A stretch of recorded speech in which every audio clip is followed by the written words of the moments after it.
صحیح بخاری کی حدیث نمبر 854۔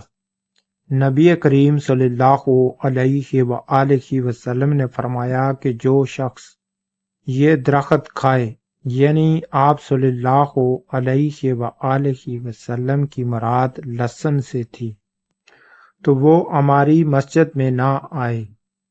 عطا نے کہا، میں نے جابر سے پوچھا کہ آپ کی مراد اس سے کیا تھی؟ انہوں نے جواب دیا کہ آپ کی مراد صرف کچے لہسن سے تھی۔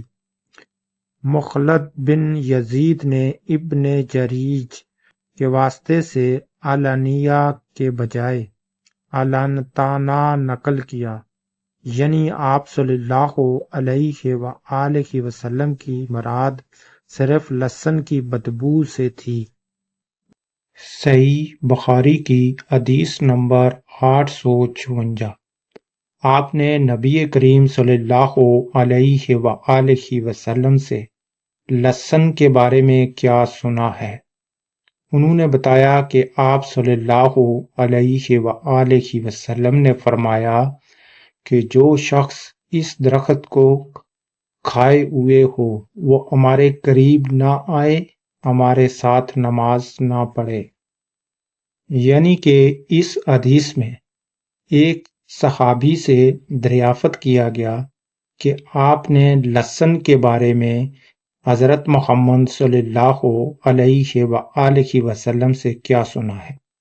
تو صحابی نے فرمایا کہ حضور صلی اللہ علیہ وسلم نے فرمایا کہ جو لہسن کھائے ہوئے ہو وہ ہمارے پاس نہ آئے اور ہمارے ساتھ نماز نہ پڑھے۔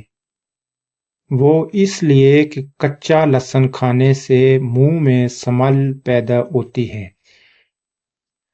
اور جب آپ نماز کے لیے جائیں گے تو یہ سمیل فرشتوں کو انتہائی ناپسند ہے۔